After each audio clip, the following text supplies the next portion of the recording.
Hello, everyone. Welcome to another episode of the Wealth Tech Insider. My name is Danny Legrand, and I'm joined by Peter Warren. And today we are really excited to talk to you about our predictions. What the Finura team like to do is sort of get excited about the next 12 months and what that might hold for wealth technology. But what we're going to do first is go back through our 2023 predictions. We're going to see what we got right, what we got partially right, and what we got completely wrong. And just a reminder here, our predictions focus on that intersection between broad technology trends, global tech players, and advisor and also licensee needs. So we're going to do a two-part podcast here. First one's going to be our 2023 predictions and recap on that. And then our next podcast, part two, will be looking at what we think is going to happen in this space in 2024. Hey, Pete, how's it going? Hey, Danny. Good to be with you. Can't believe we're end of January already. Crazy. 2024. Nearly, It's wow. 1/12 of the year already gone. Um, Right. but good to be back in the podcasting groove. And yeah, I feel like the year's really picked up where we left off from last year. Yeah, absolutely. I agree. All right. So what we're going to do is go back. We had our predictions last year, so we're going to recap each of those predictions and have a little chat about those. And I'm going to give us a little tick or a cross or a part tick, part cross, depending on how we went. So prediction one, we had startups stop a tough year ahead. So just what our thinking was around this was venture funding had plummeted by 35% in 2022, which hit a low in Q4. And with all the sort of ramped up competition for investment, particularly in AI and those clean energy sectors, um, Yep. what we thought sort of might happen was those early stage wealth tech firms with insufficient capital might start to sort of struggle a little bit um, with the survival challenges and rising costs. And also, we sort of thought that the market shakeup might lead to some mergers and shutdowns potentially. So I'm going to give us a tick on this one. What do you think? Yeah. Big tick. Um, and to be honest, not one we have any joy in getting right, to be honest, because it's bloody tough for startups at the moment. I just think the party kind of ended at the end of 2022 for startups in terms of cheap capital. And it was obviously rising interest rates. But as you said, this sort of the unintended consequence of the AI hype was that unless your business was in AI, you weren't getting funded. Like it consumed so much of the capital. As you say, there was just so much competition for those businesses. And really, maybe some of the ideas that look kind of cool in 2021 just weren't on the radar for VC. So, Mm. yeah, we saw a lot of that. And I still think we have a lot to play out from what I understand. There's still a lot of businesses that are, you know, running on pretty low cash, I'd imagine. I think anyone that raised in 2020 or 2021 would be on fumes at this point, my gut Yeah, feel. Yeah.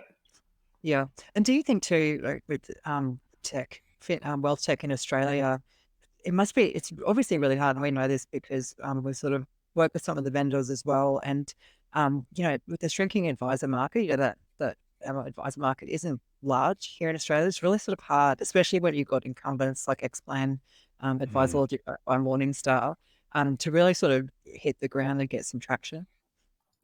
Yeah, everyone underestimates how hard it is in Mm. B2B software. Frankly, even players that are at it for a long time with a lot of capital were struggling. So that last year was really highlighted by two pretty significant sort of closures of businesses or fire sales, if you want to call it. So Advice Intelligence, that absolutely came out of nowhere to an extent. They've been going for over 7 years, I think, and spent, raised a lot of money, frankly. Yeah. But they put the message out that they were heading towards an voluntary administration and found an acquirer, which is good for them. So the product, and I'm actually really happy that all the team have found new roles with those businesses. Mhm. So, I mean, ultimately, companies can fail and all those things happen, but you want people to end up, okay out of the thing. And that absolutely happened with GBST acquiring Advice Intelligence. And that was sort of on top of what we saw with Creative Mass, which I think was a sort of a slightly different situation because Creative Mass sort of launched in the market with Wealth Connect with a lot of fanfare, Danny, Yeah. and a lot of noise and a lot of hype, particularly because of the Salesforce story, which actually made a lot of sense technically. Um, But I think even they discovered that trying to build X plan within inside of Salesforce, which is almost what they were trying to do, is bloody difficult, right? yeah. Um, And the difference with Creative Mass was they just weren't trying to crack Australia. They were in the US, the UK, Japan, South Africa. I mean, these are really different markets, and advice is Mhm. so localized. So I just think there was different issues there. But interestingly, both acquired by the same business in GBST. So that was quite Uh, interesting, right? So uh-huh. 2024 will be really fascinating to see how GBST kind of pull this story together of what they're trying to do with it. Yeah. Yeah, yeah, and like you say, it's good to see that, people have maintained a good home, with Yep. these companies and have gone to a good Yeah. place, so that's really good. And also, I think to your point, we don't like to get this one right. Innovation is really important. We Yeah. wanted competition in our space, Yeah. and, Yeah. you know, it's I not a think great thing. I think, uh, I don't know what you think, but I do think it's absolutely made advisors and certainly licensees a lot more wary of Um, going on crusades and experiments with startups who maybe don't have the runway, which is a chicken and egg problem, right? Because someone has to be the first client. That's the hard bit, right? But I think a lot of people have been burned, not so much by um, advice intelligence, but look, I can definitely say from the Creative Mass perspective, a lot of people were burned by that. So I yeah, think it's going to take time for people to trust again, which is probably why they're going to be inclined to stick with either tried and true providers who they can rely on, or if they're newer companies, ones that can demonstrate they've got serious balance sheet behind them. yeah, yeah, sort of retreating back to a safe place, really, isn't it? Yeah, The time I think being, so. yeah. Yeah. Right. Okay. So prediction number two, we said client portal use goes mainstream. And what we sort of thought about there was that cybersecurity concerns were really driving that shift to move to having a client portal, especially for things like emailing out advice documents and sharing that really sensitive information that advice businesses really hold. We predicted that portals will see significant growth in that 2023 period, especially in that later half of 2023. And I sort of think, we also do our own research here at Finura, and we did see that in our research that we had quite a large uptake. We have a question around, do you use a client portal to engage with your customers? And Yeah. that increase over that 12-month period. So I also think that some of the tech providers are sort of really starting to seriously think about their client portal functionality as well. I think it might have been a bit of a side issue in the Mm, past, but they're really paying attention to having a good client portal. We obviously have a strong lead in there with My Prosperity. I think as a yeah. standalone iPortal, it's working really well with integrating with some of those core advice CRMs, which is really cool to see. But they are up in front as well. So I'm going to give this one a big tick as well. What do you think? You agree? You absolutely nailed this one. I think, and look for those watching the video stream, bit of a slide up there about intended portal use in Australia. So that's gone up a lot from Finura's research. So we have over, and look, it's still got a long way to go, Danny. Our customers only 36% sort of using portals, so it's got a long Mhm. way to go, right, for the market. And even you look at My Prosperity's numbers, they've got a long way to grow, I think personally, Yeah. and others. But for every one that's using a portal, at least another one firm wants to use a portal. So that tells me the Mhm. next 2 years we'll see really accelerated growth worth trying. And the ones that are outliers and just don't want to use a portal, I think they'll just be dragged kicking and screaming, as you say, by the cybersecurity issues which we're all faced with. Yeah. Yeah. It's interesting too, isn't it? Because with, client portals, it's that one piece of tech that touches the end customer. So you actually do have to have a strategy around how you're going to, it's a separate strategy really, isn't it? It's still part of your tech stack, but you've got to really think about, okay, oh, my client's going to be into this. How am I going to get them to change the way that they're receiving information from us?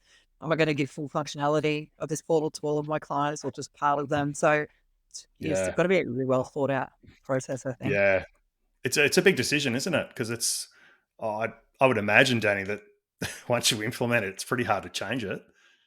Yeah, you If you don't get want all to your take that. clients, you don't want to be chopping and changing portals. So yeah, I think as you do always with our clients, I think measure twice, cut once when it comes to making a client portal decision. Yeah, absolutely. All right. Prediction number three, digital advice and institutional funding. So, we sort of talked about the growing optimism in the digital advice sector with that expected increase in partnerships between tech providers and product manufacturers, digital advice companies anticipating to experience more competition as well. I think we got this one right. Do you agree? I think so.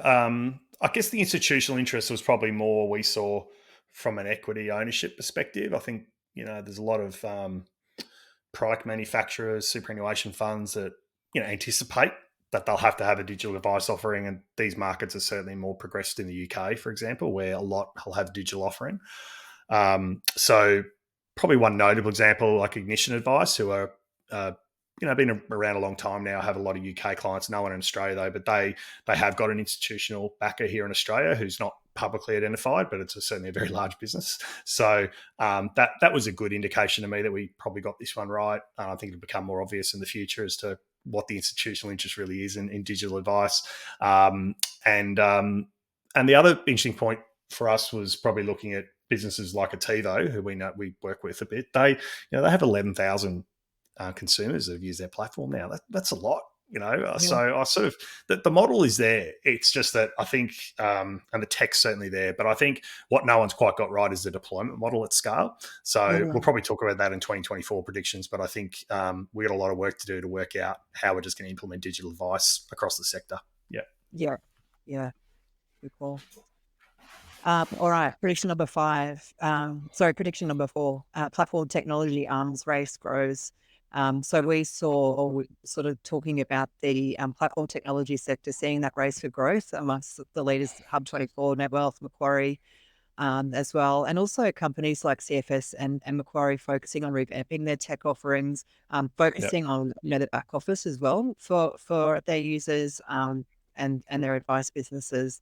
So I'm going to say we got this one right as well.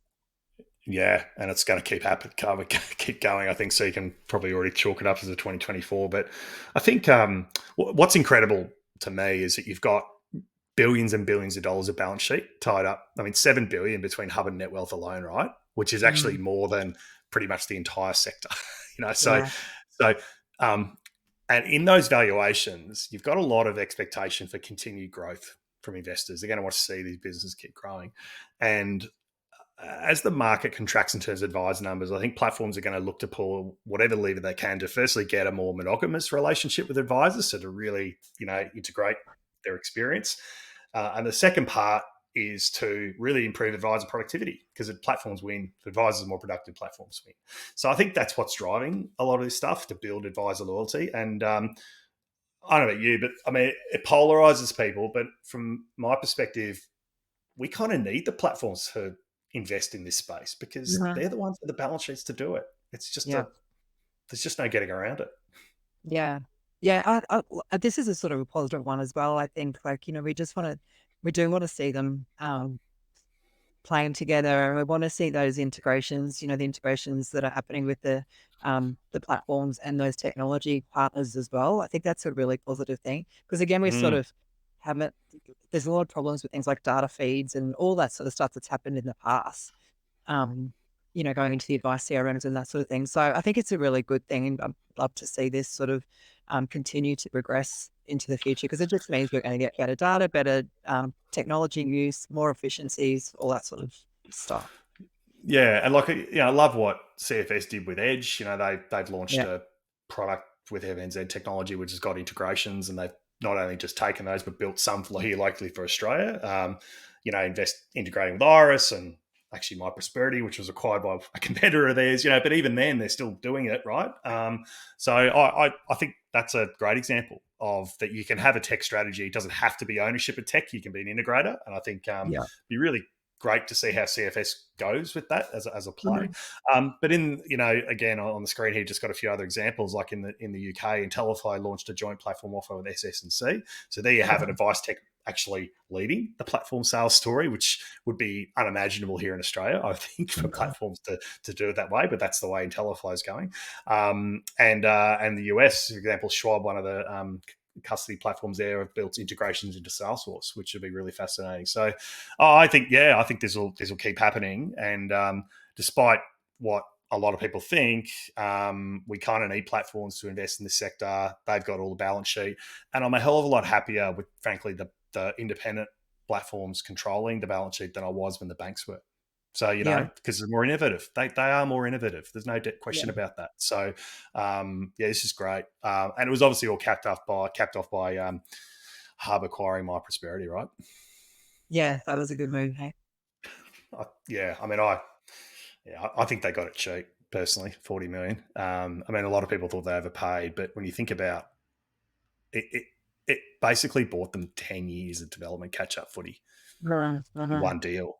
And, Hub's share price will move $100 million on a day, depending on market movements. So, I Yeah, mean, they've probably paid for that acquisition well and truly many times over. So, yeah, good on them. Good on Hub and good on My Prosperity.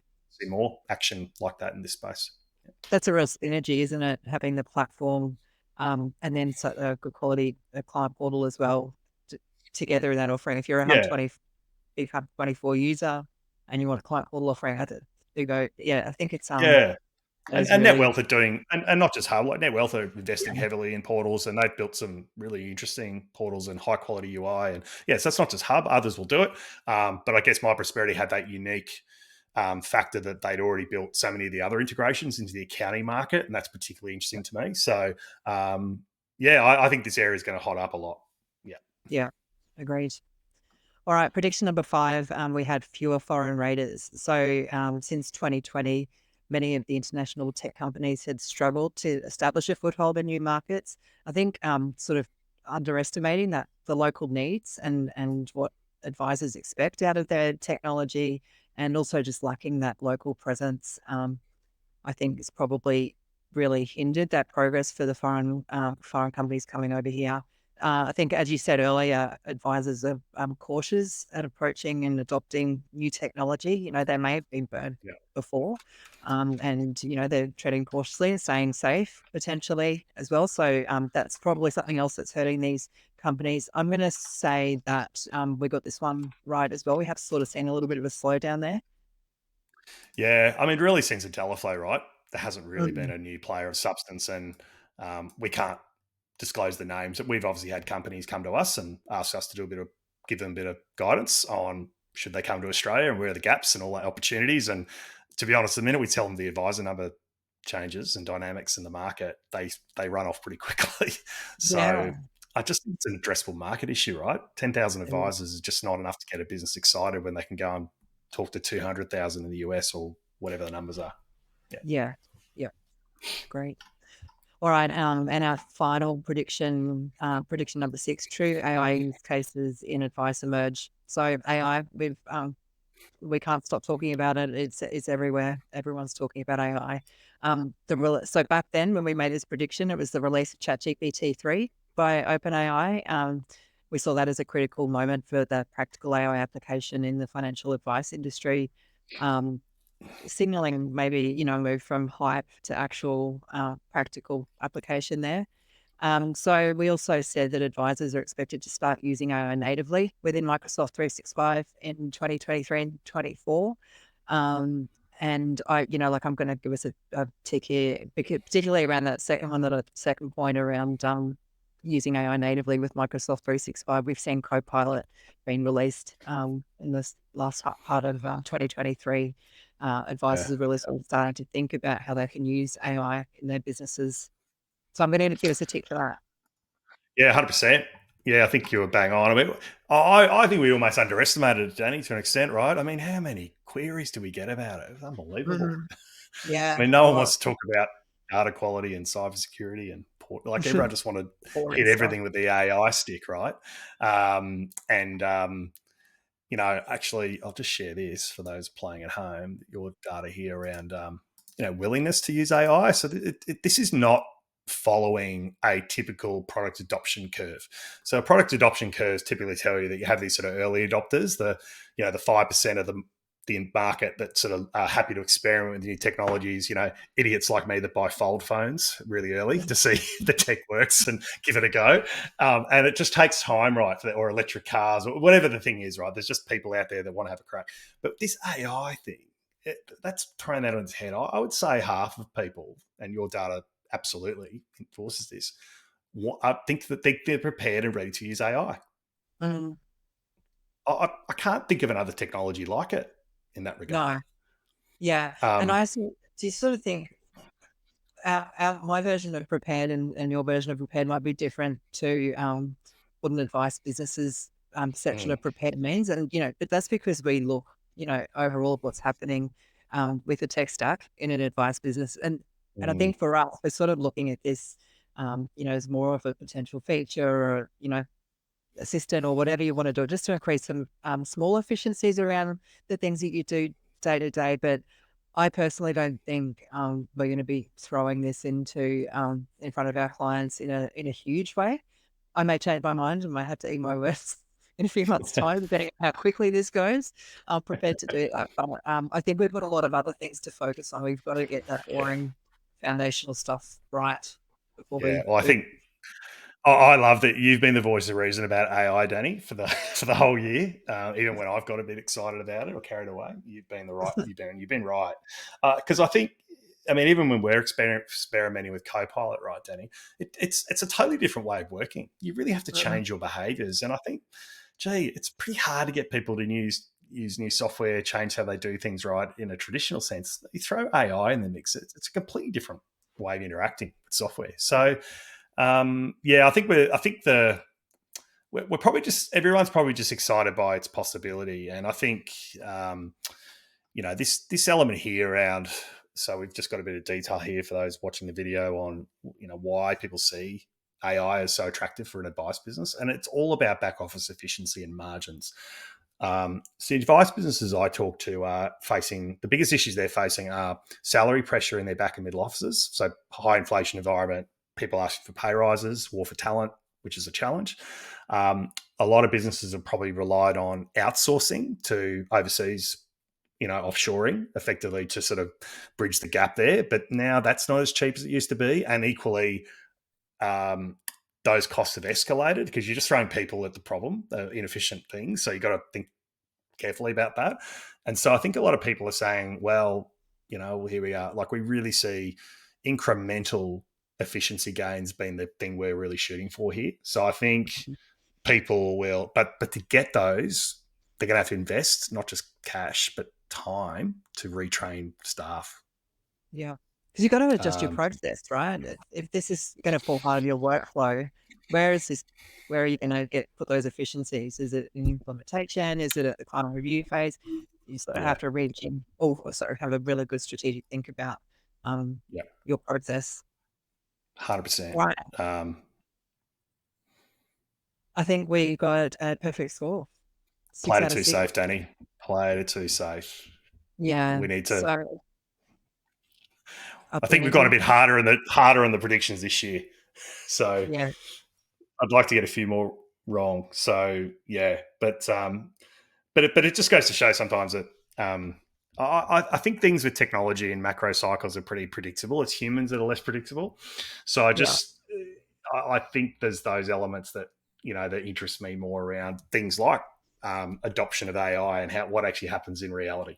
Yeah. And I think you in the consulting capacity will have some awesome war stories this year. I think on just what is happening with AI adoption, Yeah. and we might have a few predictions about that this year. That maybe the gloss might come off fairly quickly on some of this stuff. Yeah. Yeah. Agreed. Anyway, Right. good job. Thank you. Yeah, episode of the Wealth Tech Insider. If you would like, we'll pop a link to the report in our show notes and send you a copy of that. You can also do our technology health check. You can find that at www.finerogroup.com. And don't forget to look out for our part two of this podcast episode on our predictions, where we'll start to walk through our more risky 2024 predictions. Thanks for joining us. Thank you.